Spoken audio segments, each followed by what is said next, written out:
Dia hanyalah seorang anak miskin yang berjalan bermil-mil untuk meletakkan bunga di sebuah makam sederhana. Tidak ada yang tahu namanya, juga mengapa dia selalu kembali pada hari yang sama. Hingga suatu hari, seorang jutawan penasaran memutuskan untuk mengikuti jejaknya, dan ketika dia membaca nama di batu nisan, dia hampir pingsan karena terkejut. Pagi selalu datang dengan kabut tipis di pemakaman kuno Imogiri, di pinggiran kota Yogyakarta. Matahari baru saja mengintip di balik gunung Merapi yang menjulang di kejauhan. Sinarnya belum cukup kuat untuk menembus dedaunan pohon beringin tua yang menaungi jalan setapak berbatu. Di tengah keheningan itu, seorang anak laki-laki muncul, berjalan sendirian dengan langkah hati-hati, membawa sebuket kembang melati sederhana di tangannya yang kecil. Anak itu bernama Adi. Tubuhnya kurus, kulitnya kecoklatan terbakar matahari, dan pakaiannya lusuh namun bersih. Matanya meskipun masih muda menyimpan kesedihan yang dalam. Seperti ritual yang tak pernah ia lewatkan, setiap Senin, Kamis, dan Minggu Adi datang ke makam yang sama. Berlutut di depan batu nisan sederhana, meletakkan bunganya, berdoa dalam diam, lalu pergi sebelum pengunjung lain berdatangan. Dia datang. Lagi, bisik Pak Darmo, penjaga makam berusia 60 tahun kepada asistennya yang lebih muda. Anak itu tidak pernah absen, jawab asistennya. Sudah berapa lama dia melakukan ini? Hampir 2 tahun, selalu pada hari yang sama dengan bunga yang sama, tidak pernah bicara, tidak pernah meminta apa-apa, hanya datang dan pergi seperti bayangan. Para penjaga makam sudah terbiasa dengan kehadiran Adi. Mereka mencoba beberapa kali untuk berbicara dengannya, tetapi anak itu hanya tersenyum sopan dan tetap diam. Keheningannya menyimpan rahasia yang tidak ingin ia bagikan dengan siapapun. Pada suatu minggu pagi yang berkabut, Bapak Raka Wijaya, seorang pengusaha batik ternama di Yogyakarta, datang ke pemakaman untuk mengunjungi makam keluarganya. Raka adalah pria berusia 45 tahun, dengan pembawaan yang tenang dan wibawa yang terpancar dari caranya berjalan. Bisnisnya Batik Wijaya Adiluhung adalah salah satu produsen batik paling dihormati di Jawa Tengah, dengan galeri-galeri yang tersebar di Yogyakarta, Solo, dan bahkan Jakarta. Saat berjalan melalui jalan setapak berbatu, langkahnya terhenti ketika melihat sosok kecil Adi yang sedang berlutut di depan sebuah makam. Ada sesuatu yang menarik perhatiannya, mungkin cara anak itu meletakkan bunga dengan penuh penghormatan, atau mungkin kesendiriannya yang terasa begitu mencolok di tengah kesunyian pagi. Raka berdiri diam mengamati dari kejauhan. Setelah beberapa menit, Adi bangkit, membungkuk hormat sekali lagi pada makam lalu berbalik untuk pergi. Saat itulah mata mereka bertemu untuk sekejap. Adi, dengan tatapan yang tenang namun waspada, mengangguk sopan sebelum melanjutkan jalannya, menghilang di balik pepohonan. Ada sesuatu yang familiar dari anak itu, sesuatu yang membuat hati Raka berdesir. Garis wajahnya, bentuk matanya, caranya memiringkan kepala saat berjalan. Semua itu memicu ingatan yang telah lama terkubur. Raka menyelesaikan kunjungannya ke makam keluarga dengan pikiran yang tidak fokus. Pada perjalanan pulang, mobilnya melambat saat melewati jalan desa yang menghubungkan pemakaman dengan kota. Di sisi jalan ia melihat Adi lagi, kali ini sedang membantu seorang pedagang buah menyusun dagangannya. "Pak, bisa berhenti sebentar?"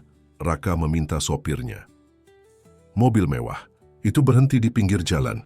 Raka turun dan menghampiri pedagang buah, sementara matanya sesekali melirik ke arah Adi yang sibuk menata mangga dan rambutan. "Saya mau beli buah-buahan ini," kata Raka, menunjuk tumpukan rambutan yang baru saja ditata Adi. Saat transaksi berlangsung, Raka mencoba berkomunikasi dengan Adi. "Kamu sering membantu di sini?" tanyanya ramah. Adi hanya mengangguk, tidak mengangkat wajahnya. "Namamu siapa?" "Adi, Pak," jawabnya singkat, suaranya hampir berbisik. "Adi, nama yang bagus," Raka tersenyum. "Saya lihat kamu di pemakaman tadi." Mendengar ini, tubuh Adi menegang. Ia menatap Raka sejenak, matanya penuh kewaspadaan sebelum kembali menunduk. "Saya hanya mengunjungi ibu saya, Pak," jawabnya pelan. Ada kesedihan mendalam dalam kata-kata sederhana itu yang membuat Raka tertegun. Ingin rasanya ia bertanya lebih jauh, Tetapi wajah tertutup Adi jelas menunjukkan bahwa anak itu tidak ingin melanjutkan percakapan. "Ini uangnya, terima kasih buahnya," kata Raka kepada pedagang lalu berpaling ke Adi. "Terima kasih juga Adi." Adi mengangguk sopan, masih tidak menatap langsung. Dalam perjalanan pulang, bayangan anak itu terus mengusik pikiran Raka. Ada sesuatu tentang Adi yang membuatnya tidak bisa berhenti memikirkannya. Mungkin karena kesendiriannya yang begitu mencolok, atau mungkin karena ada kilasan familiar yang tidak bisa ia jelaskan. Hari-hari berikutnya, Raka mulai mengubah rutinitasnya. Setiap Senin, Kamis, dan Minggu ia bangun lebih pagi dan menyetir sendiri ke arah pemakaman Imogiri, berhenti di tempat yang cukup jauh dan mengamati dari kejauhan. Adi selalu datang, selalu dengan bunga yang sama, selalu dengan ritual yang sama. Pada minggu ketiga pengamatannya, keingintahuan Raka memuncak. Setelah Adi pergi, ia menghampiri makam yang dikunjungi anak itu. Jantungnya berdegup kencang saat membaca nama yang terukir di batu nisan sederhana itu, Dewi Sulistyowati, Mei 6, 2018. Damai dalam kenangan, hidup dalam cinta. Dunia Raka seakan berhenti berputar. Kakinya lemas, ia harus berpegangan pada batu nisan untuk tetap berdiri. Dewi, nama yang telah ia coba lupakan selama bertahun-tahun. Wanita yang pernah mengisi hatinya dengan cinta yang begitu dalam, namun juga dengan luka yang tak tersembuhkan. Tidak mungkin, bisiknya pada dirinya sendiri. Tidak mungkin. Tetapi ingatannya mulai berputar kembali. 7 tahun lalu Dewi menghilang dari hidupnya setelah hubungan mereka yang intens, namun rahasia berakhir dengan cara yang menyakitkan. Raka, yang saat itu baru mengambil alih bisnis keluarga setelah ayahnya meninggal, terjebak dalam ekspektasi keluarga untuk menikah dengan wanita dari kalangan yang setara. Ia tidak pernah benar-benar mencari tahu apa yang terjadi pada Dewi setelah perpisahan mereka, sebuah keputusan yang kini ia sesali dengan seluruh keberadaannya. Dan anak itu, Adi, berapa usianya? Raka mencoba menghitung dalam kepalanya. Jika Adi adalah anak Dewi, dan jika waktunya sesuai dengan saat mereka bersama, "Ya Allah," bisiknya, kenyataan mulai menghantam kesadarannya. Mungkinkah dia? Raka kembali ke mobilnya dengan pikiran berkecamuk. Ia harus tahu lebih banyak tentang Adi. Ia harus mencari tahu di mana anak itu tinggal, bagaimana keadaannya, siapa yang merawatnya sejak Dewi tiada. Dengan tangan gemetar, ia mengeluarkan ponselnya dan menghubungi orang kepercayaannya di kantor. "Pak Yono, saya perlu bantuan untuk mencari informasi tentang seseorang," katanya dengan suara yang berusaha ia jaga tetap tenang. "Ini sangat penting dan harus dijaga kerahasiaannya." Sementara itu, di sebuah gubuk bambu kecil di pinggiran kota Yogyakarta, Adi sedang membagi sepotong roti dengan anjing tuanya, Bimo. Gubuk itu hampir rubuh dengan atap yang bocor saat hujan dan dinding yang tidak mampu menahan angin kencang. Tetapi itulah satu-satunya tempat yang bisa ia sebut rumah sejak kepergian ibunya. "Hari ini ada orang yang melihatku di makam ibu, Bimo," bisiknya pada anjing yang setia itu. Matanya seperti mata ibu di foto. Adi mengeluarkan sebuah foto usang dari dalam kotak kayu kecil yang selalu ia jaga. Dalam foto itu, seorang wanita cantik tersenyum lembut, matanya memancarkan kehangatan dan cinta. Di belakang foto, tertulis dengan tinta yang mulai memudar, "Untuk Dewi tersayang selalu dalam hatiku, R." Adi tidak tahu siapa R itu. Ibunya tidak pernah banyak bercerita tentang masa lalunya. Yang ia tahu hanyalah bahwa ia dan ibunya selalu berdua berpindah dari satu tempat ke tempat lain, sampai akhirnya menetap di Yogyakarta 2 tahun sebelum ibunya pergi untuk selamanya karena sakit yang tidak pernah sembuh. "Besok kita harus lebih hati-hati," kata Adi pada Bimo, memeluk anjing tua itu erat-erat. "Aku tidak ingin ada yang mengganggu kita." Malam semakin larut dan Adi meringkuk di atas tikar tipis yang menjadi tempat tidurnya. Dengan Bimo meringkuk di sampingnya untuk menghangatkan tubuh. Di luar, bulan bersinar terang, menerangi jalan setapak yang menuju ke gubuk kecil itu. Jalan yang sama yang akan dilalui oleh takdir yang akan segera mengubah hidupnya selamanya. 3 hari berlalu sejak pertemuan pertama Raka dengan Adi. Sepanjang waktu itu, Raka hampir tidak bisa berkonsentrasi pada pekerjaannya. Bayangan anak kecil di pemakaman terus menghantuinya, membuatnya terbangun di tengah malam dengan perasaan bersalah yang menghimpit dada. Pagi itu, laporan dari Pak Yono, orang kepercayaannya, akhirnya tiba. Dengan tangan sedikit gemetar, Raka membuka amplop coklat yang diberikan kepadanya. Anak laki-laki bernama Adi, 6 tahun, tinggal sendirian di gubuk bambu di daerah Bantul. Ibunya, Dewi Sulistiawati, meninggal 2 tahun lalu karena sakit kanker yang tidak tertangani dengan baik. Tidak ada kerabat yang diketahui. Anak itu bertahan hidup dengan membantu pedagang di pasar, mengumpulkan barang bekas, dan terkadang menerima makanan dari tetangga yang iba. Sekolah? Tidak pernah terdaftar di sekolah manapun. Raka membaca berulang kali. Setiap kata menusuk hatinya seperti belati.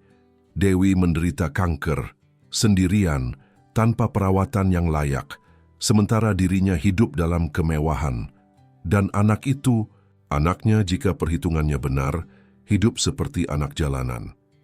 Laporan itu juga menyertakan alamat tempat tinggal Adi dan beberapa foto yang diambil dari jauh.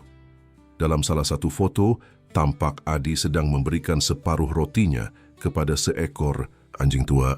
Kesederhanaan dan ketulusan dari tindakan itu membuat mata Raka berkaca-kaca. Pak, Yono mengetuk pintu ruang kerjanya. Ada tambahan informasi yang saya tidak masukkan dalam laporan tertulis. Apa itu? Tanya Raka, mengusap matanya dengan cepat. Menurut kesaksian beberapa tetangga, Ibu, Dewi sempat mencoba mencari bapak sebelum kondisinya memburuk. Dia mendatangi kantor Batik Wijaya Adiluhung, tapi diusir oleh seorang staf yang mengira dia hanya pengemis biasa. Raka merasakan amarah meluap dalam dirinya. Siapa yang mengusirnya? Pak Hendra, mantan kepala keamanan kita, yang sekarang sudah pindah ke Jakarta. Hendra, tangan kanan almarhum ayahnya yang selalu melindungi reputasi keluarga dengan cara-cara yang tidak selalu etis. Raka ingat bagaimana pria itu selalu memandang rendah setiap wanita yang dianggap tidak pantas untuk keluarga Wijaya. Apakah ada kemungkinan dia mengirim pesan untukku? Surat mungkin? Tanya Raka dengan suara yang nyaris berbisik. Saya belum bisa memastikan, Pak. Tapi saya akan terus mencari tahu. Setelah Yono pergi, Raka duduk lama di kursinya, memandang keluar jendela ke arah Gunung Merapi di kejauhan. Dulu, ia dan Dewi sering menghabiskan waktu di sebuah pondok kecil di lereng gunung itu, jauh dari mata keluarganya yang konservatif. Dewi dengan keindahan jiwa dan kecerdasan yang membuatnya jatuh cinta, pantas mendapatkan lebih dari sekedar cinta yang disembunyikan. Maafkan aku, Dewi, bisiknya pada angin. Aku telah gagal melindungimu. Sore itu, tanpa memberitahu siapapun termasuk istrinya, Raka mengemudi sendiri ke alamat yang tertera dalam laporan. Ia mengenakan pakaian sederhana, jauh dari citra pengusaha sukses yang biasa ia tampilkan. Mobilnya, ia parkir agak jauh dan berjalan kaki menyusuri jalan setapak yang menuju ke perkampungan kumuh di pinggiran kota. Gubuk Adi berdiri menyendiri di ujung kampung, dekat dengan sungai kecil yang airnya keruh. Atapnya yang terbuat dari daun kelapa kering tampak miring ke satu sisi, dan dindingnya yang terbuat dari bambu dan karton bekas memiliki banyak lubang. Di halaman kecilnya, Adi sedang mencuci pakaian di ember, sementara anjing tuanya berbaring di sampingnya. Hati Raka seperti diremas melihat pemandangan itu. Anak sekecil itu seharusnya bermain dengan teman-temannya, belajar di sekolah, tidur di tempat yang nyaman, bukan berjuang sendirian untuk bertahan hidup. Ia mengamati dari jauh, tidak berani mendekat karena takut akan menakuti Adi. Ketika Adi selesai dengan cuciannya dan masuk ke dalam gubuk, Raka baru berani mendekati tempat itu, berhati-hati agar tidak terlihat. Dari celah di dinding bambu, ia bisa melihat ke dalam. Ruangan itu sangat kecil, nyaris tidak ada perabotan kecuali sebuah tikar usang, beberapa kardus yang disusun menjadi semacam meja, dan sebuah kotak kayu kecil yang tampaknya menyimpan barang-barang berharga. Di dinding tergantung sebuah foto yang dibingkai dengan sederhana, foto Dewi yang tersenyum. Raka mundur, hatinya hancur. Ia kembali ke mobilnya dengan langkah gontai, pikiran berkecamuk dengan rasa bersalah dan tanggung jawab yang terlambat ia sadari. Malam itu, Raka tidak pulang ke rumahnya yang mewah di kawasan elit Yogyakarta. Ia menginap di hotel, mencoba menyusun rencana untuk membantu Adi tanpa menakuti anak itu, atau menimbulkan kecurigaan dari orang-orang di sekitarnya, terutama istrinya, Sari. Pagi-pagi sekali, Raka sudah berada di sebuah toko serba ada, membeli berbagai kebutuhan, makanan bergizi, selimut baru, pakaian anak-anak, perlengkapan sekolah, dan makanan anjing. Semua itu ia masukkan ke dalam karung besar yang kemudian ia titipkan pada Pak Darmo, penjaga pemakaman yang sudah ia kenal. "Tolong berikan ini kepada anak yang biasa mengunjungi makam Ibu Dewi," pintanya. "Tapi jangan katakan dari siapa, katakan saja ada yang peduli." Pak Darmo meskipun bingung mengangguk setuju. "Baik Pak, saya akan memberikannya besok pagi saat dia datang." Selanjutnya Raka menemui Ibu Ratna, seorang pekerja sosial yang ia kenal melalui program CSR perusahaannya. Tanpa mengungkapkan semua detail, ia menjelaskan tentang seorang anak yang membutuhkan bantuan dan pendampingan. "Saya ingin dia bisa sekolah, Bu Ratna. Tapi prosesnya harus perlahan, tidak mengejutkan dia. Dia sudah terlalu banyak kehilangan dalam hidupnya." Ibu Ratna, dengan pengalamannya yang panjang menangani anak-anak jalanan, memahami situasi ini dengan baik. "Kita bisa mulai dengan program pendampingan non-formal, Pak. Mendekati dia secara bertahap, membangun kepercayaan, baru kemudian bicara tentang pendidikan formal." Raka mengangguk setuju. "Saya akan menanggung semua biayanya. Tapi sekali lagi, semua ini harus dilakukan dengan sangat hati-hati." Minggu-minggu berikutnya, bantuan mulai mengalir ke kehidupan Adi melalui berbagai saluran yang tampak tidak berhubungan. Makanan dan kebutuhan pokok misterius selalu muncul di dekat gubuknya. Pak Joko, seorang relawan pendidikan yang kebetulan lewat di kampung itu, mulai mengajar Adi dan beberapa anak lain di bawah pohon besar dekat sungai. Seorang dokter dari klinik keliling mulai rutin memeriksa kesehatan anak-anak di daerah itu, memberikan perhatian khusus pada Adi yang terlihat kurus dan pucat. Dari jauh Raka mengawasi perkembangan ini dengan hati yang mulai terasa ringan. Adi tampak mulai lebih sehat, lebih sering tersenyum, meskipun masih menjaga jarak dengan orang-orang baru di sekitarnya. Yang paling mengharukan bagi Raka adalah saat melihat Adi mengenakan sepatu dan pakaian baru yang ia kirimkan melalui Pak Darmo ke pemakaman pada kunjungan rutinnya. Ada kebanggaan dalam cara Adi berjalan hari itu, seolah ingin menunjukkan kepada ibunya bahwa ia baik-baik saja. Namun rencana Raka untuk membantu Adi secara diam-diam mulai terganggu ketika istrinya, Sari, mulai curiga dengan perubahan perilakunya. "Kamu jarang di rumah akhir-akhir ini," kata Sari suatu malam saat mereka makan malam bersama. "Dan kenapa tagihan kartu kreditmu ada pembelian pakaian anak-anak? Kita tidak punya anak, Raka." Sari Purnama adalah wanita cantik dan cerdas dari keluarga terpandang di Solo.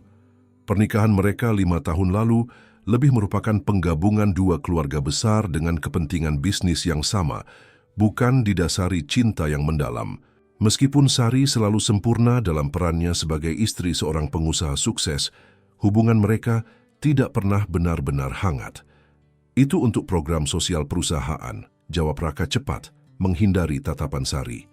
"Kita akan mengadakan pembagian perlengkapan sekolah untuk anak-anak kurang mampu bulan depan." Sari menatapnya dengan mata menyipit, jelas tidak sepenuhnya percaya. "Bukankah biasanya Departemen CSR yang mengurus hal-hal seperti itu? Kenapa kamu yang membelinya sendiri?" "Aku hanya ingin memastikan kualitasnya baik, Sari. Kau tahu bagaimana departemen itu terkadang terlalu menghemat anggaran." Pembicaraan itu berakhir di situ, tetapi Raka tahu bahwa Sari tidak puas dengan jawabannya. Ia harus lebih berhati-hati. Sementara itu, kehidupan Adi mulai mengalami perubahan positif. Gubuk bambunya mendapatkan perbaikan misterius saat ia sedang belajar dengan Pak Joko.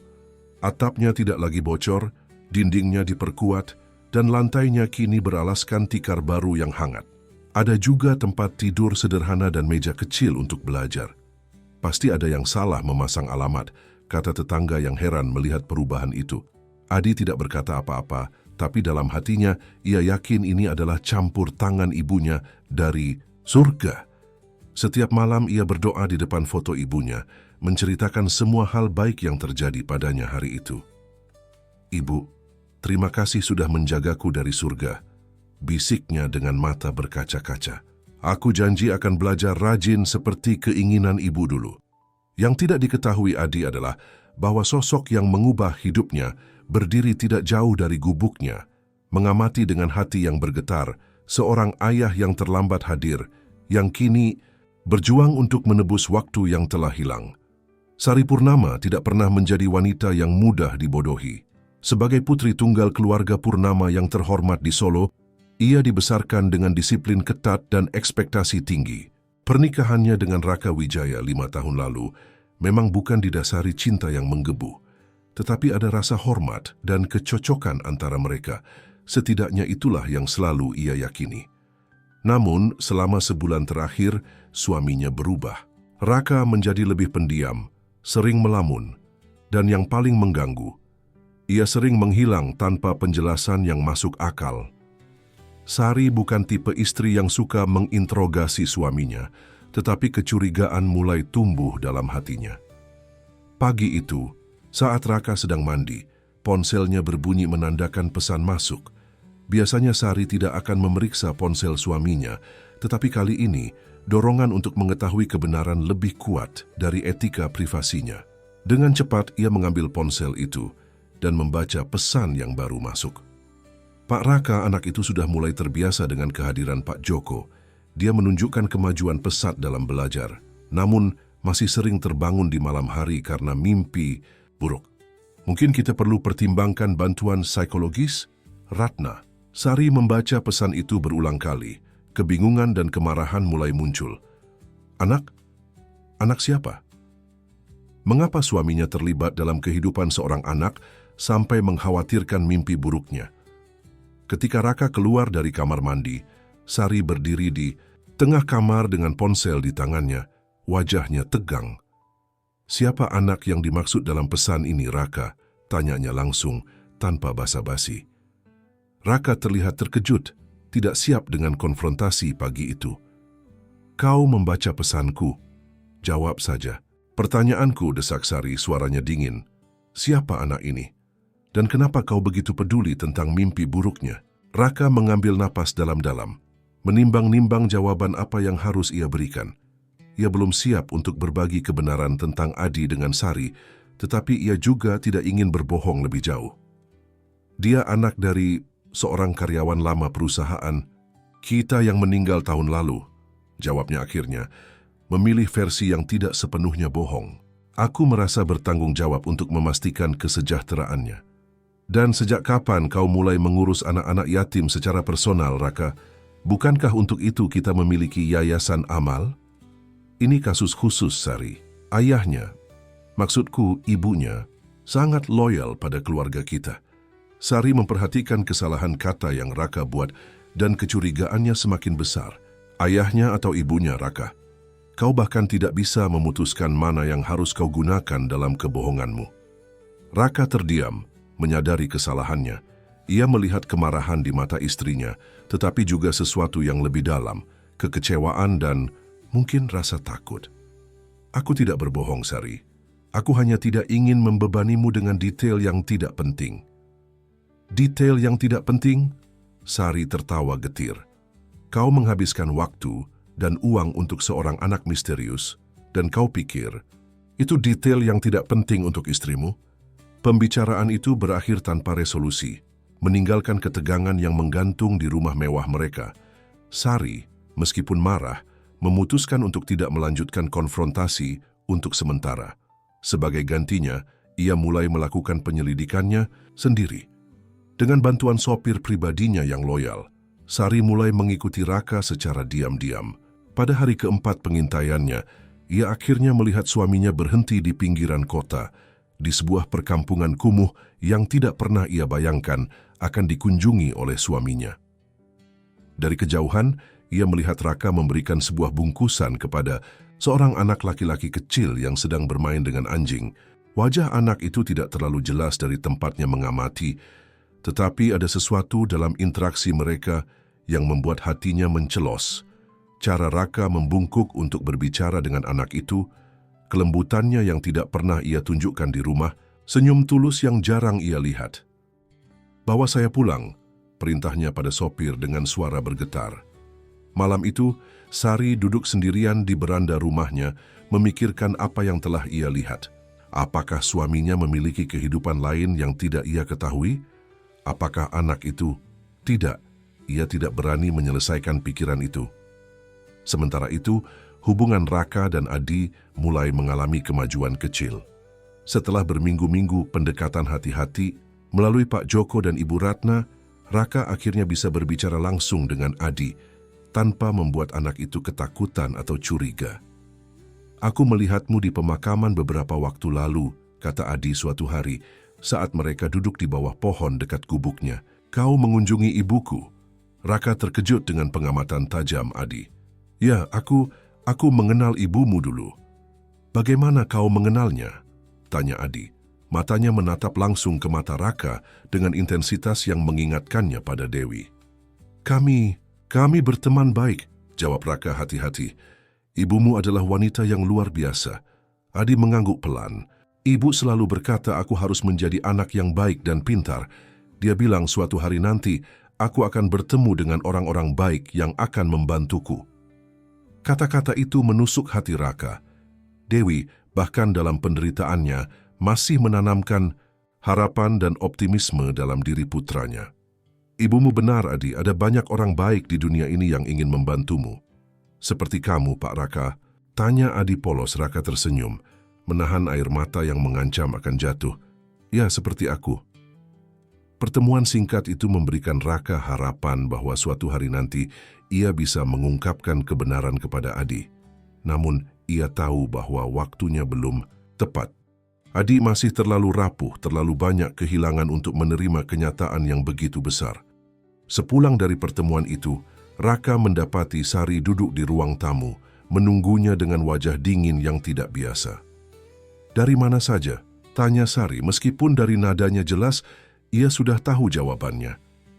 "Mengunjungi proyek sosial di Bantul," jawab Raka, masih belum siap untuk jujur sepenuhnya. "Maksudmu mengunjungi anak laki-laki kecil di gubuk bambu itu?" kata Sari tajam, menatap langsung ke mata suaminya. Raka membeku. "Kau mengikutiku." "Aku terpaksa melakukannya karena suamiku lebih suka berbohong daripada jujur pada istrinya sendiri," balas Sari dengan suara bergetar. "Siapa dia, Raka? Apa hubungannya denganmu?" Raka duduk di sofa di seberang Sari, merasakan bahwa saat untuk jujur telah tiba. Namanya Adi. Dia anak dari Dewi Sulistyowati. "Dan siapa Dewi Sulistyowati ini?" desak Sari. Meskipun dari caranya bertanya, ia sepertinya sudah bisa menebak jawabannya. "Wanita yang pernah kucintai sebelum aku menikah denganmu," jawab Raka. Pelan, "Dia meninggal 2 tahun lalu karena kanker." Sari menutup mulutnya dengan tangan, terkejut meskipun sudah menduga. "Dan anak itu?" "Aku tidak tahu pasti," Raka mengakui. "Tapi waktunya sesuai dan ada kemiripan yang tidak bisa kuabaikan." "Jadi kau menduga dia anakmu, dan sekarang kau diam-diam membangun hubungan dengannya tanpa memberitahuku?" Suara Sari meninggi. "Bagaimana mungkin kau melakukan ini padaku, Raka?" "Aku takut kau tidak akan mengerti," jawab Raka jujur. "Kita tidak pernah benar-benar membicarakan tentang anak-anak dalam pernikahan kita." Kata-kata itu menghantam Sari seperti tamparan. Memang benar, topik anak selalu menjadi area sensitif dalam pernikahan mereka. Setelah keguguran yang ia alami 2 tahun lalu, peristiwa traumatis yang bahkan tidak pernah ia ceritakan pada keluarganya sendiri, Sari telah menutup diri dari ide memiliki anak. Raka selalu pengertian, tidak pernah mendesaknya. "Jadi ini caramu mendapatkan anak? Mencari hasil perselingkuhanmu di masa lalu?" kata Sari dengan nada menyakitkan. "Bukan perselingkuhan, Sari. Itu terjadi sebelum kita bertemu," koreksi Raka dengan suara lelah. "Dan aku tidak mencarinya. Takdir yang mempertemukan kami." "Takdir?" Sari tertawa getir. Sangat romantis, Raka. Tapi bagaimana dengan kita? Bagaimana dengan pernikahan kita? Apa rencanamu? Membawa anak itu ke rumah ini? Membuatku menjadi ibu tirinya? Raka tidak menjawab, menyadari bahwa ia belum memikirkan sejauh itu. Selama ini fokusnya hanya pada Adi, memastikan anak itu mendapatkan bantuan yang ia butuhkan. Ia belum mempertimbangkan bagaimana semua ini akan mempengaruhi pernikahannya dengan Sari. Aku belum tahu, akunya akhirnya. Tapi yang aku tahu adalah, aku tidak bisa meninggalkannya sendirian lagi. Dia sudah terlalu banyak kehilangan Sari. Kata-kata itu menggantung di udara, berat dengan implikasi yang tidak terucapkan. Sari berdiri, matanya dingin, namun penuh luka.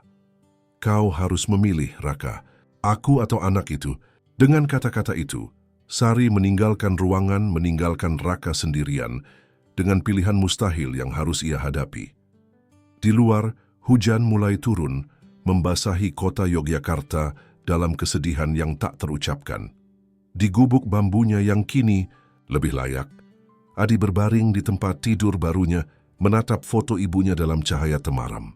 Hujan mengetuk atap dengan ritme menenangkan, tidak lagi masuk dan membasahi lantai seperti dulu. "Ibu," bisiknya, "aku bertemu Pak Raka lagi hari ini. Dia baik, seperti yang ibu ceritakan dulu. Matanya mirip denganku ya. Apa mungkin dia..." Adi tidak menyelesaikan kalimatnya, tertidur dengan pertanyaan yang masih menggantung di bibirnya. Pertanyaan yang jawabannya mungkin akan mengubah hidupnya selamanya. Sari, Purnama selalu dikenal sebagai wanita yang mampu mengendalikan emosinya dengan sempurna. Sebagai putri dari keluarga terpandang, ia telah dilatih sejak kecil untuk tidak pernah menunjukkan kelemahan di depan umum. Namun malam itu, sendirian di kamar tamunya, pertahanannya runtuh. Air mata yang telah ia tahan selama bertahun-tahun akhirnya tumpah. Bukan hanya karena pengkhianatan Raka di masa lalu, tetapi juga karena luka lamanya yang kembali terbuka. Kehilangan bayi yang tidak pernah ia ceritakan pada siapapun kecuali suaminya. Kenapa harus sekarang? Bisiknya pada dirinya sendiri, memeluk bantal erat-erat. Kenapa harus anak itu? Setelah air matanya mengering, Sari merasakan sesuatu yang baru tumbuh dalam dirinya. Bukan hanya kemarahan, tetapi tekad untuk melindungi apa yang ia miliki. Pernikahannya dengan Raka mungkin bukan kisah cinta yang sempurna, tetapi itu adalah hidupnya, identitasnya, satu-satunya hal yang ia miliki setelah kehilangan kesempatannya menjadi seorang ibu. Keesokan paginya, dengan wajah yang sudah kembali, sempurna berkat riasan dan penguasaan diri yang luar biasa, Sari melakukan panggilan telepon ke sebuah nomor yang jarang ia hubungi. "Halo Mas Hendra, ini Nyonya Sari Wijaya. Bisa kita bertemu? Ada hal penting yang perlu saya diskusikan." Hendra, mantan kepala keamanan perusahaan batik Wijaya Adiluhung yang kini bekerja di Jakarta, adalah orang yang dikenal bisa menyelesaikan masalah dengan cara-cara yang tidak selalu konvensional. Ia adalah orang kepercayaan almarhum ayah Raka dan memiliki kesetiaan pada nama baik keluarga yang hampir fanatik.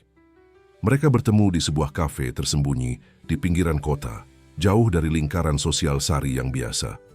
"Saya senang Nyonya menghubungi saya," kata Hendra setelah mereka duduk. "Bagaimana saya bisa membantu?" Sari menatap pria paruh baya di hadapannya dengan cermat.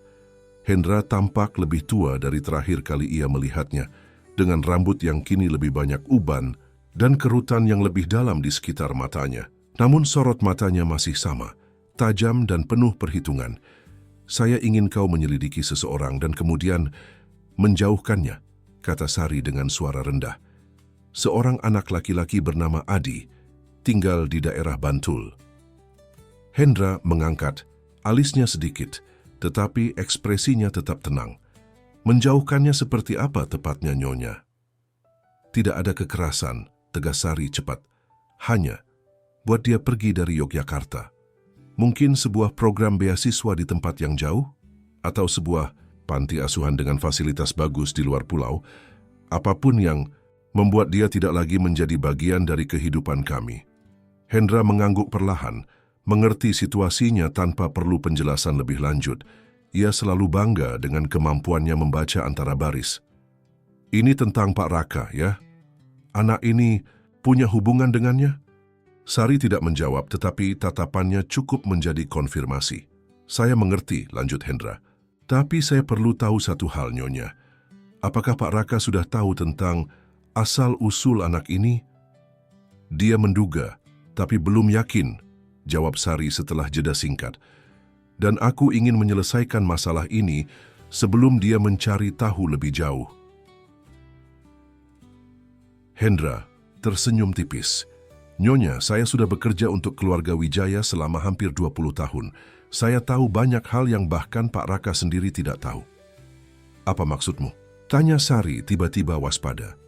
Saya pernah bertemu dengan ibunya anak itu, Dewi Sulistiowati, jawab Hendra, matanya menyipit saat mengingat. Dia datang ke kantor sekitar 7 tahun lalu, ingin bertemu Pak Raka. Tentu saja, saya tidak mengizinkannya. Almarhum Pak Wijaya Senior sangat jelas dengan instruksinya tentang tipe wanita yang tidak boleh mendekati putranya. Sari merasakan tenggorokannya mengering. Apakah dia mengatakan sesuatu? Dia mengatakan dia mengandung anak Pak Raka, jawab Hendra datar. Tapi itu cerita lama yang semua wanita seperti dia gunakan. Saya memberikan sejumlah uang dan memintanya pergi. Dia menolak uangnya, ngomong-ngomong, cukup tidak biasa. Sari merasakan dunianya berputar. Jadi anak itu memang benar anak Raka. Dan lebih buruk lagi, Dewi pernah mencoba memberitahu Raka, tetapi dihalangi oleh sistem yang sama yang kini ingin ia gunakan untuk menyingkirkan anak itu. Jadi, apa rencanamu? Tanyanya, berusaha menjaga suaranya tetap tenang. Saya akan menggunakan pendekatan halus, jawab Hendra. Ada sebuah program pendidikan khusus di Sulawesi yang didanai oleh beberapa pengusaha besar. Mereka mencari anak-anak berbakat dari keluarga kurang mampu. Tempat yang bagus, jauh dari Jawa. Anak itu akan mendapat pendidikan yang bagus, fasilitas yang memadai. Semuanya legal dan terhormat. Dan bagaimana cara meyakinkannya untuk pergi? Itu bagian termudah, Nyonya. Anak-anak dari latar belakang sulit selalu mencari jalan keluar. Saya hanya perlu menawarkan apa yang dia butuhkan. Rencana itu terdengar sempurna, terlalu sempurna sampai terasa salah, tapi Sari mengangguk setuju, menyerahkan amplop tebal berisi uang tunai sebagai uang muka. Tidak ada yang boleh tahu tentang ini, katanya tegas, terutama Raka. Tentu, Nyonya, diskret adalah nama tengah saya. Setelah pertemuan itu, Sari kembali ke rumahnya dengan perasaan campur aduk. Sebagian dari dirinya merasa lega telah mengambil langkah untuk melindungi pernikahannya, tetapi sebagian lain merasa bersalah karena menggunakan kekuasaannya untuk memisahkan seorang anak dari ayahnya. Hal yang tidak jauh berbeda dari apa yang dilakukan Hendra pada Dewi bertahun-tahun lalu. Sementara itu, hubungan Raka dan Adi semakin berkembang. Setelah konfrontasi dengan Sari, Raka memutuskan untuk lebih terbuka tentang pertemuannya dengan Adi, meskipun ia masih belum mengungkapkan kecurigaannya tentang hubungan darah mereka. Hari itu, Raka mengajak Adi ke sebuah kedai es krim kecil di dekat Malioboro, tempat yang cukup ramai sehingga mereka bisa berbicara tanpa menarik perhatian berlebihan. "Kau suka sekolah informalmu dengan Pak Joko?" tanya Raka, mengamati Adi yang menikmati es krim coklatnya dengan antusias. Adi mengangguk, bersemangat. "Suka sekali, Pak. Pak Joko mengajarkan banyak hal menarik. Aku sudah bisa menulis nama lengkapku sekarang." "Nama lengkapmu?" Raka bertanya dengan hati-hati. "Apa nama lengkapmu, Adi?" "Aditya Sulistyo," jawab Adi dengan bangga. "Ibu bilang Aditya, artinya matahari, dan Sulistyo adalah nama keluarga ibu." Raka tersenyum meskipun hatinya terasa ngilu. Dewi tidak memberikan nama keluarga Wijaya pada Adi, mungkin untuk melindunginya, atau mungkin karena kemarahan yang bisa ia pahami. "Itu nama yang sangat bagus," kata Raka tulus. "Kau memang seperti matahari kecil." Adi tersenyum malu, lalu tiba-tiba bertanya, "Pak Raka, kenapa Bapak baik sekali padaku? Apa karena Bapak kenal ibuku dulu?" Pertanyaan itu menohok Raka. Ia ingin mengatakan kebenaran, ingin memeluk anak itu, dan mengatakan bahwa ia adalah ayahnya. Tapi ia tahu waktunya belum tepat. Ya karena aku mengenal ibumu, jawabnya hati-hati. Dan karena aku peduli padamu, Adi. Sangat peduli. Adi menatapnya lama, matanya yang besar dan gelap mengingatkan Raka pada Dewi. Ibuku pernah bilang bahwa suatu hari aku akan bertemu dengan seseorang yang akan menjagaku. Apa itu, Bapak? Raka hampir tersedak minumannya. Ibumu berkata begitu. Adi mengangguk. Sebelum ibu pergi, dia bilang aku tidak boleh takut sendirian karena suatu hari akan ada yang datang menjagaku. Seseorang yang matanya seperti mataku. Air mata mulai menggenang di mata Raka. Dewi bahkan dalam saat-saat terakhirnya masih menanamkan harapan dalam diri Adi tentang ayah yang tidak pernah ia kenal. Adi, kata Raka dengan suara bergetar, aku ingin menceritakan sesuatu padamu tentang aku dan ibumu. Tepat saat Raka hendak melanjutkan, teleponnya berdering. Nomor Ibu Ratna, pekerja sosial yang membantunya menangani Adi. Maaf, aku harus mengangkat ini, katanya pada Adi, lalu menjawab telepon. Halo Bu Ratna. Pak Raka, suara di seberang terdengar cemas. Ada seseorang yang mendekati Adi kemarin saat dia pulang dari belajar. Seorang pria yang mengaku dari yayasan pendidikan. Dia menawarkan beasiswa ke Sulawesi. Raka membeku. Apa? Siapa orang ini? Saya tidak tahu, Pak. Tapi menurut Pak Joko, orang ini tampak sangat profesional. Membawa brosur, formulir, semuanya terlihat resmi. Dia bilang akan kembali besok untuk mendapatkan jawaban. Raka melirik Adi yang masih menikmati es krimnya, tidak menyadari pembicaraan serius yang sedang berlangsung. Adi tidak menyebutkan ini padaku, kata Raka, berusaha menjaga suaranya tetap tenang. Mungkin dia ingin memberi kejutan, usul Ibu Ratna. Anak-anak kadang begitu. Atau mungkin dia tahu bahwa aku tidak akan setuju, gumam Raka, pikirannya berpacu. Bu Ratna, tolong pastikan besok ada orang yang mengawasi Adi sepanjang hari. Jangan biarkan dia bertemu dengan orang asing tanpa pengawasan. Setelah menutup telepon, Raka kembali menatap Adi dengan senyum yang dipaksakan. Maaf untuk interupsinya, Adi. Ada yang ingin kubicarakan denganmu, tapi tidak di sini. Bagaimana kalau besok kita bertemu di taman dekat rumahmu? Ada hal penting yang ingin kusampaikan. Adi mengangguk antusias, tidak menyadari kegelisahan di balik senyum Raka. Baik, Pak, besok di taman. Sepanjang perjalanan pulang, pikiran Raka dipenuhi kecurigaan. Siapa yang mendekati Adi dengan tawaran beasiswa? Mengapa tiba-tiba? Dan mengapa ke Sulawesi, tempat yang begitu jauh dari Yogyakarta? Ketika sampai di rumah, Raka mendapati Sari sedang duduk di ruang tamu, membaca majalah dengan tenang, terlalu tenang untuk situasi tegang yang telah mereka alami beberapa hari terakhir. Selamat datang, sapa Sari, tanpa mengalihkan pandangan. Dari majalahnya, bagaimana harimu? Ada sesuatu dalam nada suaranya yang membuat Raka waspada. Baik, jawabnya singkat. Kau tampak tenang hari ini. Sari akhirnya mengangkat wajahnya, tersenyum tipis. Aku sudah banyak berpikir, Raka, tentang situasi kita dan tentang anak itu. Namanya Adi, koreksi Raka otomatis. Ya, Adi, Sari mengangguk. Aku mungkin telah bereaksi berlebihan. Bagaimanapun, ini bukan salahnya jika dia adalah anakmu. Perubahan. Sikap Sari yang mendadak membuat Raka curiga. Apa yang sebenarnya kau rencanakan, Sari? Sari memasang wajah terluka. Kenapa kau selalu berpikir buruk tentangku? Aku hanya mencoba memahami situasinya. Bukankah itu yang kau inginkan? Raka tidak menjawab. Pikirannya kembali pada telepon dari Ibu Ratna. Mungkinkah? Tidak. Bahkan Sari tidak akan sejauh itu. Aku ingin bertemu dengannya, kata Sari tiba-tiba mengejutkan Raka. Dengan Adi, jika dia memang akan menjadi bagian dari hidupmu, bukankah sebaiknya aku juga mengenalnya? Alarm berbunyi keras di kepala Raka.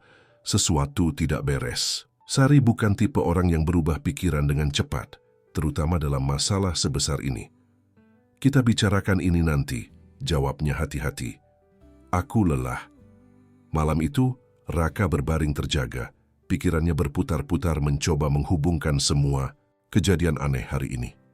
Tawaran beasiswa misterius untuk Adi, perubahan sikap mendadak Sari, keinginannya untuk bertemu Adi, semua terasa seperti bagian dari rencana yang tidak ia ketahui.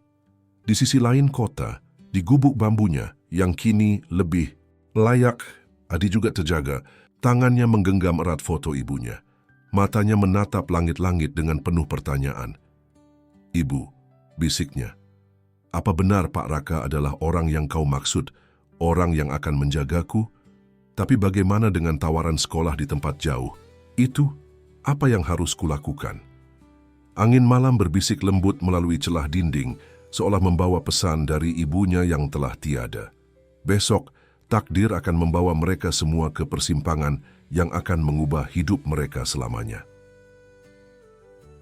Pagi itu, hujan turun rintik-rintik di Yogyakarta, memberikan kesejukan yang menyamarkan ketegangan yang menggantung di udara. Raka bangun lebih pagi dari biasanya, meninggalkan rumah sebelum Sari terbangun. Ada sesuatu yang harus ia lakukan sebelum bertemu Adi di taman, seperti yang telah mereka rencanakan. Mobilnya melaju melalui jalanan basah menuju kantor Batik Wijaya, Adiluhung. Meskipun hari masih sangat pagi, ia tahu orang yang ia cari sudah berada di sana. "Pak Yono," panggilnya begitu melihat pria paruh baya yang telah bekerja untuk keluarganya selama lebih dari 2 dekade. "Saya perlu informasi lagi tentang Hendra." Yono yang sedang menyiapkan berkas-berkas untuk rapat pagi tampak terkejut dengan kedatangan mendadak bosnya. "Pak Hendra yang dulu bekerja di sini, ada apa dengannya, Pak? Apa dia masih berhubungan dengan siapapun di perusahaan ini? Atau mungkin dengan istri saya?" Yono terdiam sejenak, tampak berhati-hati memilih kata-katanya. "Saya tidak yakin tentang Nyonya Sari, Pak. Tapi Pak Hendra memang masih sering menghubungi beberapa staf lama. Terakhir saya dengar dia kembali ke Yogyakarta minggu lalu." "Minggu lalu?" Raka mengerutkan dahi, tepat saat masalah Adi mencuat di rumahnya. "Apa kau tahu di mana dia menginap?" "Hotel Mataram, Pak. Sepertinya dia punya urusan bisnis di sini." Tanpa banyak bicara lagi, Raka kembali ke mobilnya dan melaju ke Hotel Mataram. Pikirannya dipenuhi kecurigaan yang semakin menguat. Hendra adalah orang yang dikenal bisa menyelesaikan masalah dengan cara-cara yang tidak konvensional, dan ia juga orang yang dulu mengusir Dewi dari kantor ketika wanita itu mencoba menemuinya. Di lobi hotel, Raka menunjukkan kartu namanya pada resepsionis. "Saya perlu bertemu dengan Bapak Hendra Sudrajat. Tolong beritahu dia Raka Wijaya ingin bicara." Setelah menunggu hampir setengah jam, Hendra akhirnya muncul di lobi, masih dengan pakaian santai. Wajahnya menunjukkan keterkejutan yang tidak berhasil. Ia sembunyikan. "Pak Raka," sapanya dengan senyum kaku. "Ini kejutan, apa yang membawa Bapak kemari pagi-pagi begini?" "Kita perlu bicara," jawab Raka dingin, "tentang Dewi Sulistyowati." Nama itu membuat senyum Hendra menghilang seketika. Mereka duduk di sudut lobi yang sepi, dengan ketegangan yang hampir bisa dirasakan secara fisik. "Apa yang Bapak ketahui tentang Dewi?" tanya Raka langsung. Hendra bergerak gelisah di kursinya. "Saya tidak yakin apa yang Bapak maksud. Nama itu tidak familiar." "Jangan main-main denganku, Hendra," potong Raka tajam. "Aku tahu dia pernah datang ke kantor 7 tahun lalu, dan aku tahu kau yang mengusirnya." Hendra terdiam sejenak, menyadari bahwa kebohongan tidak akan membawanya kemana-mana. "Baik, saya memang pernah bertemu dengannya, tapi itu perintah ayah Bapak. Beliau sangat jelas tentang tipe wanita yang tidak boleh mendekati Bapak." "Apa yang dia katakan saat itu?" desak Raka. Dia mengatakan, "Hendra menarik napas dalam-dalam. Dia mengandung anak Bapak. Tapi kami sudah terbiasa dengan klaim seperti itu dari wanita-wanita yang mengincar kekayaan keluarga Wijaya." Raka merasakan amarah membakar dadanya. "Dan kau tidak memberitahuku? Kau mengambil keputusan atas hidupku?" "Saya hanya melakukan perintah, Pak," jawab Hendra defensif. "Almarhum ayah Bapak sangat jelas bahwa Bapak harus menikah dengan wanita dari kalangan yang setara. Nyonya Sari adalah pilihan sempurna untuk..." "Tunggu," Raka memotong, teringat sesuatu. "Apa hubunganmu dengan Sari sekarang? Apa dia yang memintamu kembali ke Yogyakarta?"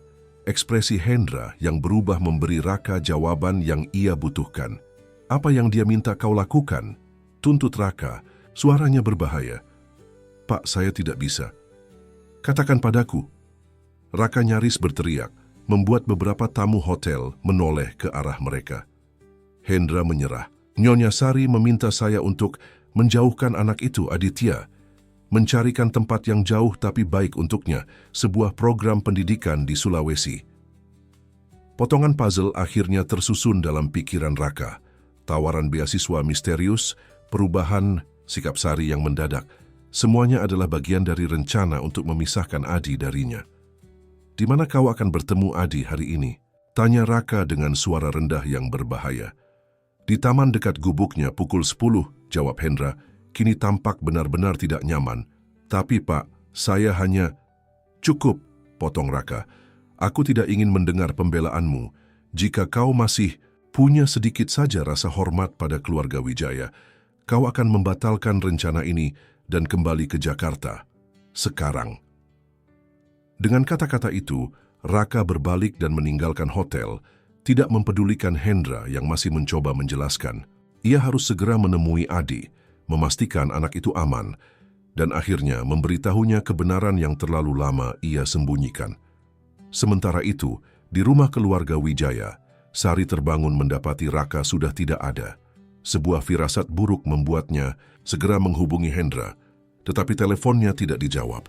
Dengan panik, ia mengenakan pakaian secepat mungkin dan mengemudi sendiri menuju alamat yang diberikan Hendra, gubuk Adi di pinggiran kota. Di taman kecil dekat gubuk Adi, Raka tiba lebih awal dari waktu yang dijanjikan. Hujan telah berhenti, meninggalkan genangan-genangan kecil dan aroma tanah basah yang menyegarkan. Tak lama kemudian, ia melihat Adi berjalan ke arahnya, ditemani oleh anjing tuanya yang setia. "Pak Raka," panggil Adi dengan senyum cerah. "Bapak datang lebih awal." Raka membungkuk, menyamakan tingginya dengan Adi. "Ya, ada yang sangat penting yang ingin kubicarakan denganmu." Mereka duduk di bangku taman yang masih basah, dengan Bimo, anjing Adi, berbaring tenang di dekat kaki mereka. "Adi," mulai Raka dengan hati-hati, "kemarin ada yang menawarkanmu beasiswa ke Sulawesi, benar?" Mata Adi melebar dengan terkejut. "Bapak tahu?" "Iya, ada Pak yang baik sekali. Dia bilang aku bisa sekolah di tempat bagus, dapat makanan enak setiap hari, dan tidur di kamar yang bersih." Tapi apa, Adi?" dorong Raka lembut. "Tapi aku harus pergi jauh dari sini," lanjut Adi dengan suara pelan. "Jauh dari makam ibu. Aku tidak mau meninggalkan ibu sendirian." Kata-kata polos itu menusuk hati Raka. Bahkan dihadapkan dengan tawaran kehidupan yang lebih baik, kesetiaan Adi pada ibunya tetap tak tergoyahkan. "Kau melakukan hal yang benar," kata Raka, meremas lembut bahu Adi. "Dan aku janji, kau tidak perlu pergi kemana-mana. Aku akan memastikan kau mendapatkan pendidikan yang baik, makanan yang cukup, dan tempat tinggal yang layak. Di sini, di Yogyakarta." Adi menatapnya dengan mata penuh harap. "Benarkah? Tapi kenapa Bapak begitu baik padaku? Apa hanya karena Bapak kenal ibuku?" Raka menarik napas dalam-dalam menyadari bahwa inilah saatnya. "Adi, apa ibumu pernah bercerita tentang ayahmu?" Adi menggeleng pelan. "Tidak banyak. Ibu hanya bilang dia orang baik tapi tidak bisa bersama kami karena situasi yang sulit. Ibu tidak pernah marah saat membicarakannya. Ibu bilang suatu hari aku akan bertemu dengannya." Raka merasakan tenggorokannya tercekat. "Adi, aku perlu menunjukkan sesuatu padamu." Ia mengeluarkan dompetnya dan mengambil sebuah foto usang. Foto dirinya dan Dewi di depan Candi Prambanan, 7 tahun lalu. Dalam foto itu, mereka berdua tersenyum bahagia. Dengan tangan Raka melingkari pinggang Dewi dengan protektif.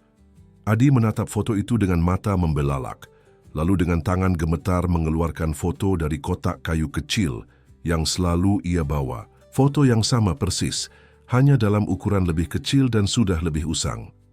"Ini," bisik Adi, tidak mampu menyelesaikan kalimatnya. "Ya, Adi," kata Raka dengan suara bergetar. "Aku adalah ayahmu." Tepat saat kata-kata itu terucap, sebuah mobil berhenti dengan mendadak di dekat taman. Sari keluar dengan tergesa-gesa, wajahnya pucat dan tegang. "Raka," panggilnya, lalu terhenti ketika melihat Raka dan Adi duduk berdampingan, memegang foto yang sama. Waktu seakan berhenti saat ketiga orang itu saling bertatapan, Raka dengan ketegasan di matanya, Adi dengan keterkejutan dan kebingungan, dan Sari dengan ekspresi yang sulit dibaca. "Aku terlambat," kata Sari pelan, lebih kepada dirinya sendiri. "Ya, kau terlambat," jawab Raka dingin. "Aku sudah tahu semuanya, Sari, tentang Hendra, tentang rencana beasiswa itu." Sari tidak menjawab. Matanya beralih pada Adi yang kini berdiri sedikit di belakang Raka, seolah mencari perlindungan. "Jadi ini dia," kata Sari akhirnya, suaranya datar. "Anak dari wanita itu. Namanya Adi," kata Raka tegas, "dan dia anakku." "Anakmu," ulang Sari dengan tawa getir. "Anakmu dengan wanita lain. Anakmu yang akan masuk ke dalam rumah kita, mengambil tempat yang seharusnya." Suaranya terputus, air mata mulai menggenang di matanya. "Yang seharusnya apa, Sari?" desak Raka. "Yang seharusnya diisi oleh anak kita. Anak yang tidak pernah kita bicarakan lagi sejak keguguranmu. Anak yang kau larang untuk disinggung lagi." Kata-kata itu menghantam Sari seperti tamparan. Air mata kini mengalir bebas di pipinya. "Kau tidak adil, Raka. Kau tahu betapa sulitnya itu bagiku. Dan kau pikir adil mengirim anak ini jauh-jauh hanya karena dia mengingatkanmu pada luka lamamu?" Raka balas bertanya, suaranya melembut sedikit. "Dia tidak bersalah dalam semua ini, Sari." Sari menatap Adi lagi, kali ini lebih lama. Anak itu kini membalas tatapannya dengan berani, meskipun masih berdiri dekat dengan Raka. Ada sesuatu dalam mata anak itu, sesuatu yang mengingatkannya pada dirinya sendiri di masa kecil. Ketakutan, kebingungan, tapi juga ketegaran yang luar biasa. "Ibu bilang aku tidak boleh marah pada orang yang sedih," kata Adi tiba-tiba, mengejutkan kedua orang dewasa itu. "Ibu bilang orang yang sedih kadang melakukan hal yang tidak mereka inginkan." Kata-kata sederhana, namun dalam itu menusuk hati Sari. Tanpa sadar, air matanya mengalir semakin deras. Dewi, wanita yang tidak pernah ia temui tapi telah ia benci selama bertahun-tahun, ternyata telah mengajarkan kebijaksanaan seperti itu pada putranya. Sari mencoba berbicara di antara isak tangisnya. "Aku memang sedih, sangat sedih, tapi itu bukan alasan untuk menyakitimu." Raka memandang istrinya dengan tatapan yang lebih lembut. Ia tahu bahwa di balik kemarahan dan rencana Sari ada luka yang sangat dalam yang tidak pernah benar-benar sembuh. Keguguran yang dialaminya 3 tahun lalu telah mengubahnya, membuatnya membangun tembok pertahanan yang tinggi untuk melindungi dirinya dari rasa sakit kehilangan lagi. "Sari," katanya pelan, "aku tahu ini sulit, tapi kita tidak bisa mengubah masa lalu. Yang bisa kita lakukan adalah memilih masa depan seperti apa yang ingin kita bangun." Sari mengusap air matanya, berusaha menguasai diri. "Dan bagaimana kau membayangkan masa depan itu, Raka? Kita bertiga berpura-pura menjadi keluarga bahagia?" "Aku tidak tahu," jawab Raka jujur. "Tapi aku tahu bahwa aku tidak bisa mengabaikan Adi lagi. Dia anakku, Sari, darah dagingku." Sari menatap suaminya lama, lalu beralih pada Adi yang masih memandangnya dengan mata yang mirip sekali dengan mata Raka. Dalam sekejap, ia melihat semua kemungkinan masa depan terbentang di hadapannya. Masa depan di mana ia terus berjuang melawan keberadaan Adi. Masa depan di mana ia kehilangan Raka karena keegoisannya. Dan mungkin masa depan di mana ia belajar menerima kenyataan yang tidak bisa diubah. "Aku perlu waktu," katanya akhirnya.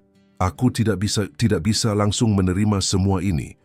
Raka mengangguk memahami. "Ambil waktu sebanyak yang kau butuhkan, tapi aku sudah membuat keputusanku.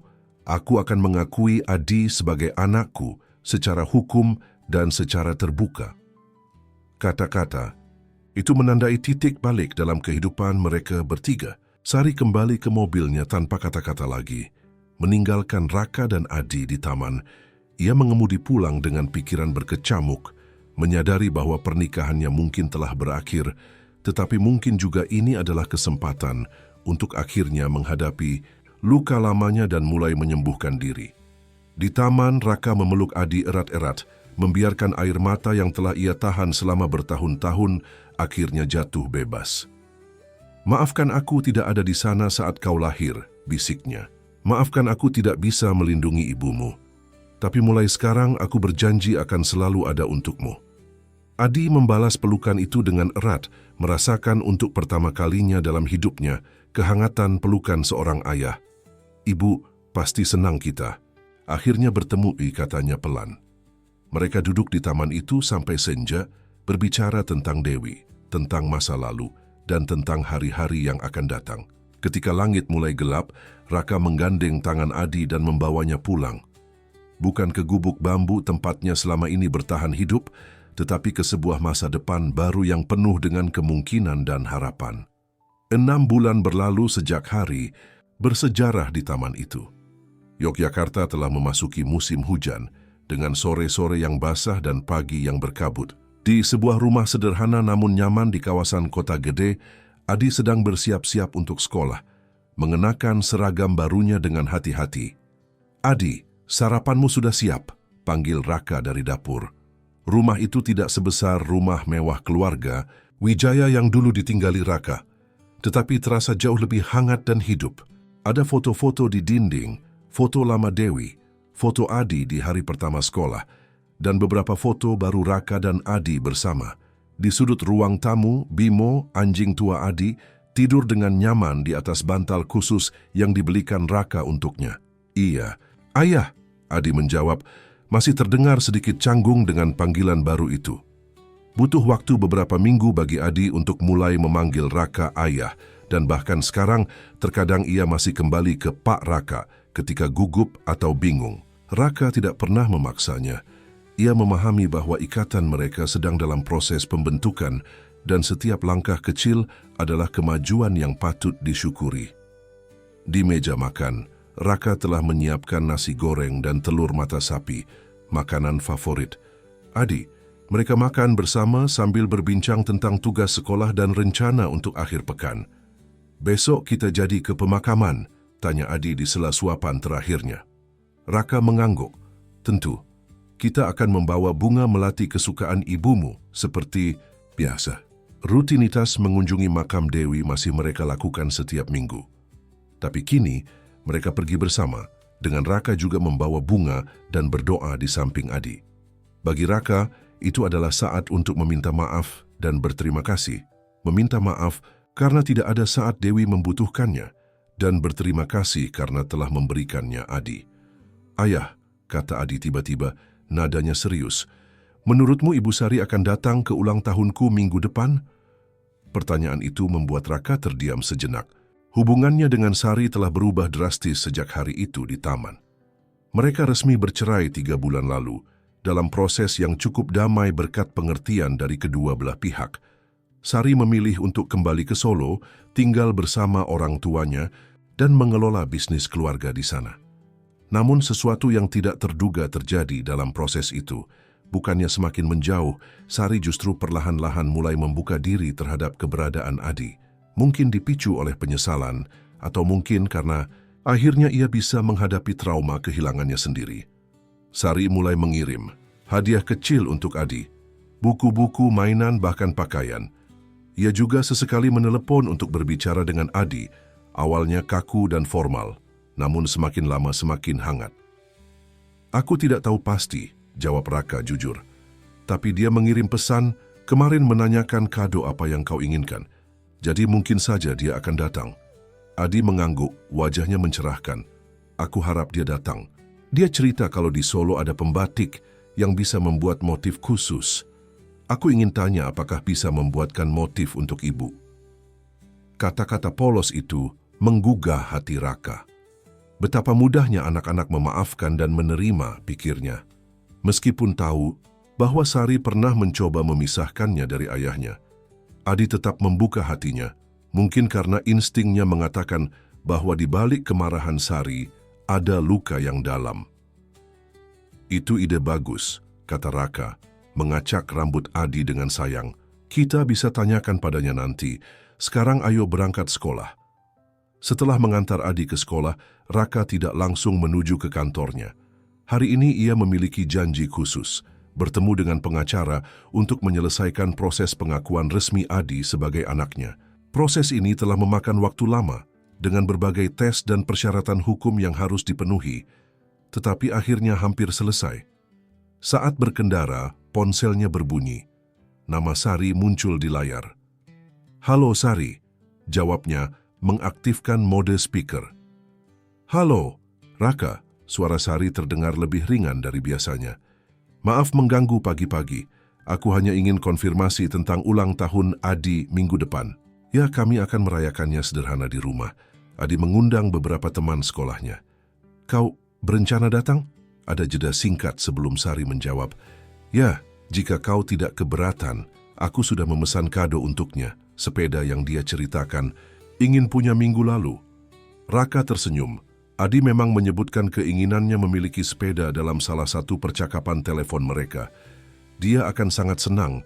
Dia baru saja menanyakan apakah kau akan datang. "Benarkah?" Suara Sari terdengar sedikit terkejut. Aku tidak yakin dia akan menginginkan kehadiranku." "Kau akan terkejut betapa banyak yang dia bicarakan tentangmu," kata Raka dengan lembut. "Dia sangat tertarik dengan ceritamu tentang pembatik di Solo." Hening sejenak. Kemudian Sari berkata dengan suara yang lebih pelan, "Raka, ada hal lain yang ingin kubicarakan. Aku menemukan sesuatu di antara barang-barang lama ayahmu." "Apa itu?" "Surat. Beberapa surat dari Dewi ditulis sekitar 7 tahun lalu. Sepertinya ayahmu menyimpannya tanpa memberitahumu." Jantung Raka seakan berhenti berdetak. "Surat bagaimana bisa ada padamu?"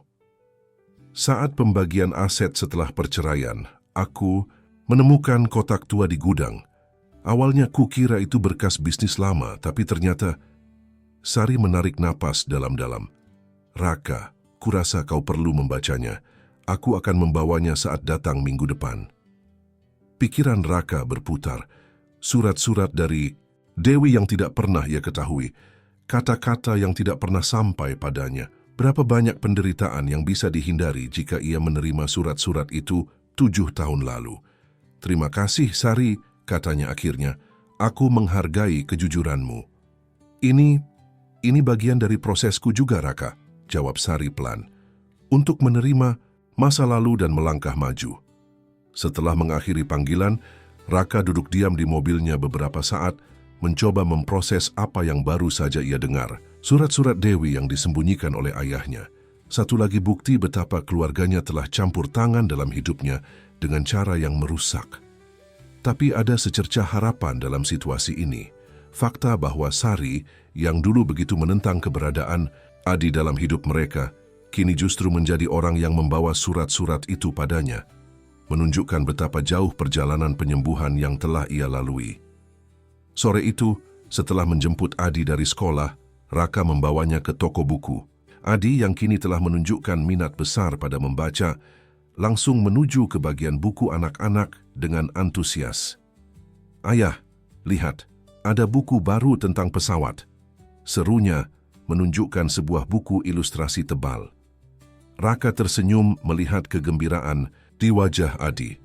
Betapa berbeda anak ini dari sosok kecil pendiam yang dulu ia lihat di pemakaman. Kini Adi tumbuh menjadi anak yang ceria, penuh rasa ingin tahu dan semakin percaya diri setiap harinya. "Kau suka pesawat?" tanya Raka, berlutut di samping Adi untuk melihat buku itu lebih dekat. "Iya, Pak Joko cerita kalau dengan pesawat, kita bisa pergi kemana saja di dunia.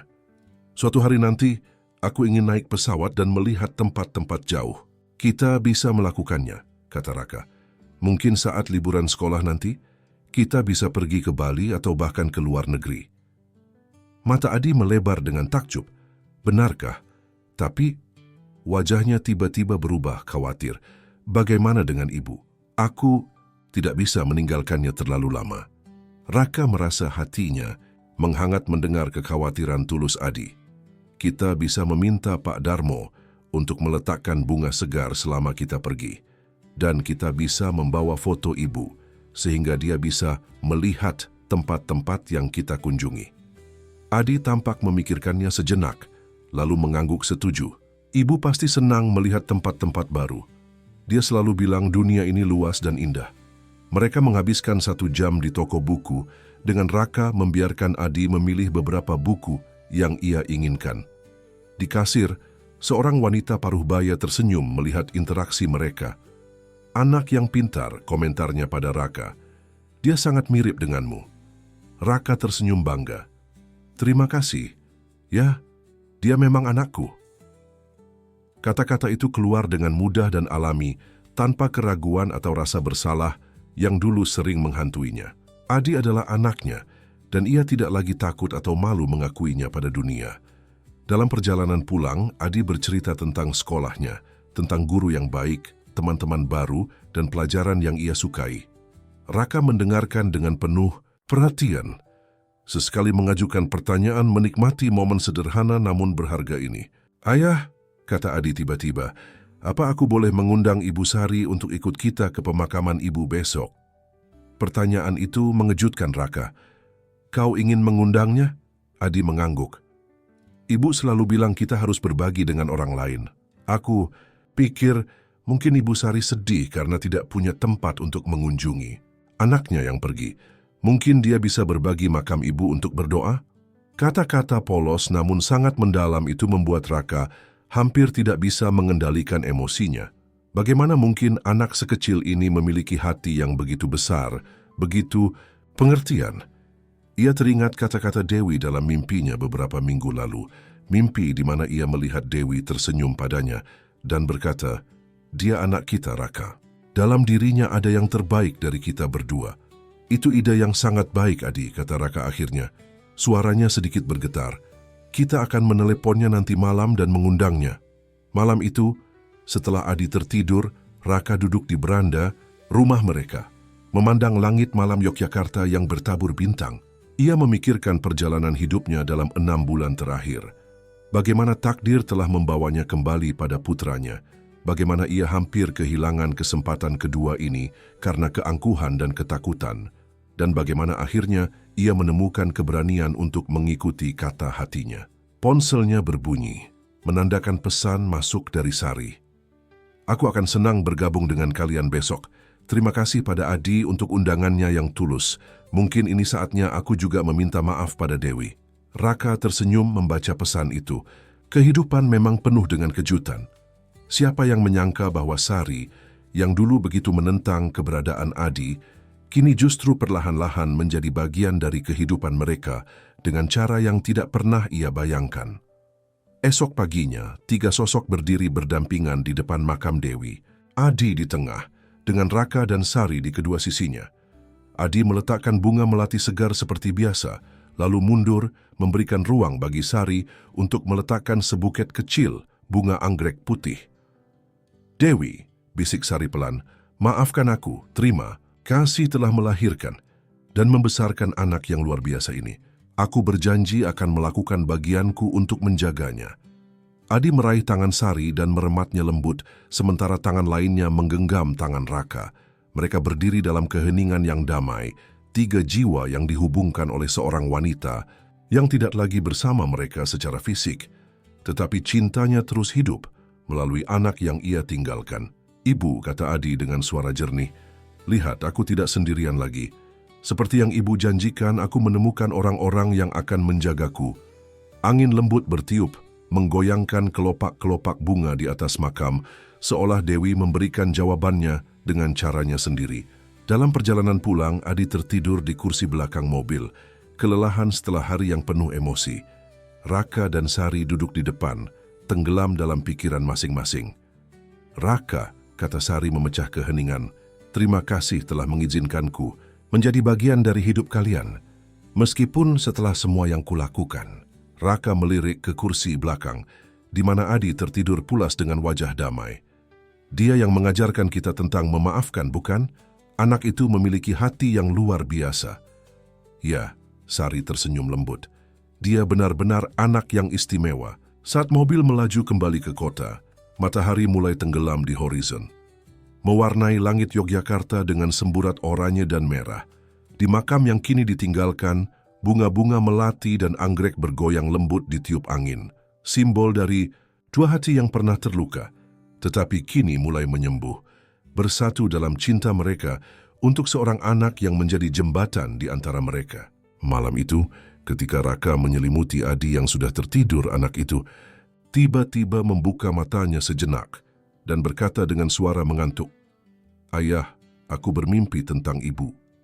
Dia tersenyum dan bilang dia bahagia melihat kita. Raka mencium kening putranya dengan lembut. "Tidurlah, nak. Ibumu selalu menjagamu, selalu mencintaimu. Dan sekarang ada aku juga yang akan selalu ada untukmu." Adi tersenyum dalam tidurnya, damai dan aman dalam pengetahuan bahwa ia tidak lagi sendirian di dunia. Bahwa bunga-bunga yang dulu ia letakkan sendirian di makam ibunya, kini menjadi simbol cinta dari sebuah keluarga yang tidak sempurna, tetapi nyata dan penuh kasih sayang. Di luar, hujan mulai turun lembut, membasahi kota Yogyakarta dalam kesejukan yang menenangkan. Seolah langit juga ikut merayakan perjalanan tiga hati yang telah menemukan cara untuk menyembuhkan luka masa lalu dan membangun harapan baru untuk masa depan yang lebih cerah.